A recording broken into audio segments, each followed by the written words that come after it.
गौरी पुत्र गजानंद भगवान गणपति को नमन करता हूँ।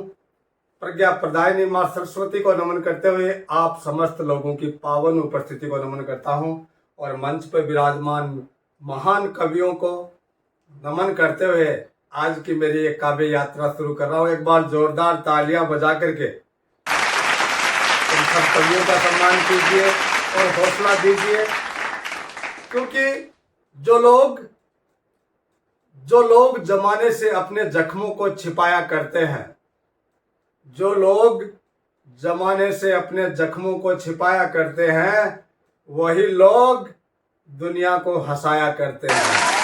आइए, आज आप लोग जिस कार्यक्रम के लिए इन आयोजकों ने एक अलग तरह की टीम बनाई है, वास्तव में आपको भरपूर आनंद आएगा, ये मेरी गारंटी है। और दोस्तों, कहा है किसी कवि ने कि जो लोग हंसते और हंसाते हैं वे कभी स्वर्ग में नहीं जाते हैं। जो लोग हंसते और हंसाते हैं वो कभी स्वर्ग में नहीं जाते हैं, बल्कि वो तो जहां भी जाते हैं वहीं स्वर्ग बना लेते हैं, वहीं स्वर्ग बना लेते हैं। आइए, छोटी छोटी बातों से आपको हंसाते हुए इस कार्यक्रम का आगाज अपन करेंगे। दोस्तों, समझ अपनी अपनी होती है। कल वो एक भिखारी आया और उसकी स्टाइल है वो महीने 2 महीने से आता है और गेट पे खड़ा होकर के, बुआ जी साधु को महात्मा को कुछ दीजिए, बहन जी महात्मा को कुछ दीजिए। तो वो परसों आया तो गेट से खड़ा होकर के उसने मेरे घर के सामने से आवाज लगाई, बोले बुआ जी साधु भूखा है, कुछ खाने को दीजिए। उस दिन मैडम जी गई हुई थी पीर।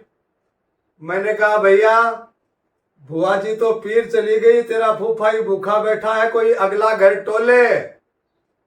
उसने मुड़ करके जवाब दिया, जब ऐसी बात है तो तू भी मेरे साथ ही हो ले। सिस्टम बहुत अलग हो गया है। एक वो चल रहा था प्रचार विज्ञापन, फटाफट अंग्रेजी बोलने का केंद्र खोला है, मात्र 30 दिन में फटाफट अंग्रेजी बोलना सीखिए, फीस 5,000 रुपए और महिलाओं के लिए 50% की छूट। एक व्यक्ति ने पूछ लिया, बोले यार महिलाओं के लिए 50% की छूट, इसका मतलब क्या हुआ, क्यों छूट दी जा रही है? तो उस इंग्लिश सिखाने वाले ने कहा, भैया महिलाओं को फटाफट बोलना तो आता ही है, उनको तो सिर्फ अंग्रेजी सिखानी है, इसलिए 50% की छूट है। तो मेरे कहने का मतलब आनंद, आप कहीं भी जाएंगे वहीं पे भरा पड़ा है हास्य इस दुनिया में। बस हमारी सोच होनी चाहिए, उस हास्य को जमाने में से निकालें और लोगों के सामने प्रस्तुत करें।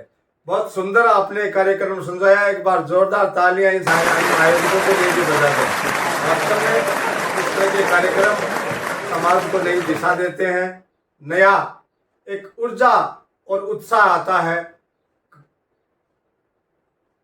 हाँ, मैं बता रहा था, समझ सबकी अपनी अपनी है। मैं एक स्कूल में पढ़ाता हूँ और 1 महीने पहले ही जब एडमिशन शुरू हुए थे मई में, तो एक लड़का दौड़ा दौड़ा आया, बोला सर मेरे बेटे का एडमिशन करो। मैंने कहा लाओ उसका जन्म सर्टिफिकेट लाओ। उसने जन्म सर्टिफिकेट दिखाया तो उसमें तो उसकी उम्र 2.5 साल ही नहीं थी। मैंने कहा अरे इसका क्या एडमिशन करेंगे, ये तो अभी बहुत छोटा है, क्या पढ़ेगा, 2.5 साल का बच्चा क्या सीख पाएगा? उसने कहा सर चाहे कुछ भी नहीं सीख पाए लेकिन आपको इसका नाम लिखना पड़ेगा। मैंने कहा अरे क्या नाम लिखाएगा तू यार, अभी तो इसको 5 साल का तो होने दे। बोलो सर मैं पहले ही बहुत लेट हो गया। मैंने कहा अरे तू कह क्या रहा है? बोले सर मैं कुछ नहीं कह रहा हूँ, मैं आज ही हमारे हॉस्पिटल के बगल से निकला था और वहां पे दीवार पे रात में पेंट किया और कुछ बातें लिखाई हुई थी, वो बातों को देख करके मैं तो बहुत लेट हो गया। मैंने कहा क्या पढ़ के आ गया तुम हॉस्पिटल की दीवार पे? बोले सर हॉस्पिटल की दीवार पे लिखा हुआ है दूसरा बच्चा कब पहला स्कूल जाए तब। तो आपको एडमिशन करना ही पड़ेगा। समझ अपनी अपनी है। लोग आइडिया, ये जो माइंड का सॉफ्टवेयर है ना, ये अपने स्वार्थ के हिसाब से काम में लेते हैं इसको। जहाँ पे अपना स्वार्थ सिद्ध होता है वही उसमें से निकाल लेते हैं। एक वो बिहार में आपको पता है नीतीश कुमार जी ने शराबबंदी कर रखी है। याद कीजिए, आज से 7-8 साल पहले एक फिल्म आई थी पद्मावती, और उस फिल्म के नाम पर कंट्रोवर्सी हो गई थी, उस फिल्म पे बैन लग गया। बिहार में भी शराब पे नीतीश कुमार ने बैन लगा दिया। अब उस फिल्म में बहुत खर्चा हो गया था, तो प्रोड्यूसर जो भी थे उन्होंने रिक्वेस्ट किया सेंसर बोर्ड से, तो वहां पे उनको ये कहा गया कि भैया इस फिल्म का नाम बदलो, तभी ये फिल्म रिलीज हो पाएगी, तभी इसका बैन हट पाएगा, नहीं तो ये बंद रहेगी। तो उस फिल्म को पद्मावती से पद्मावत कर दिया और वो फिल्म रिलीज हो गई, उसका बैन हट गया। तो बिहार में वो लड़के जो शाम को 8 बजे होशियार होया करते थे, उन्होंने भी मीटिंग करी और सीएम साहब के पास गए। बोले सर, एक प्रतिनिधिमंडल आपसे मिलना चाहता है। सीएम साहब नीतीश कुमार जी ने प्रतिनिधिमंडल को बुलाया और बोले बताओ भाई। बोले सर, एक पद्मावती फिल्म आई थी, उसके नाम पर कंट्रोवर्सी हुई थी, उस पर बैन लग गया था। बोले लग गया था। अब बोले सर, उसका नाम बदल दिया, पद्मावत कर दिया, उसका बैन हट गया। नीतीश कुमार जी बोले हाँ हट गया। तो बोले साहब, अपने बिहार में भी एक प्रयोग करके देख लो, आपने शराब को बंद कर रखा है, बैन लगा रखा है, इसका नाम बदल के शरबत कर दीजिए ताकि हमारी भी जिंदगी बन जाए।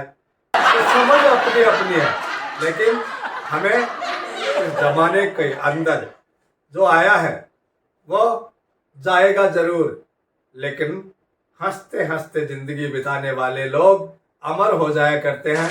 इसलिए मैं तो यही कहूँगा कि इस जीवन में हंसते रहे और दुनिया को हंसाते रहें, व्यस्त रहें और मस्त रहें, क्योंकि मस्ती, जिसकी मस्ती जिंदा है बस उसी की हस्ती जिंदा है।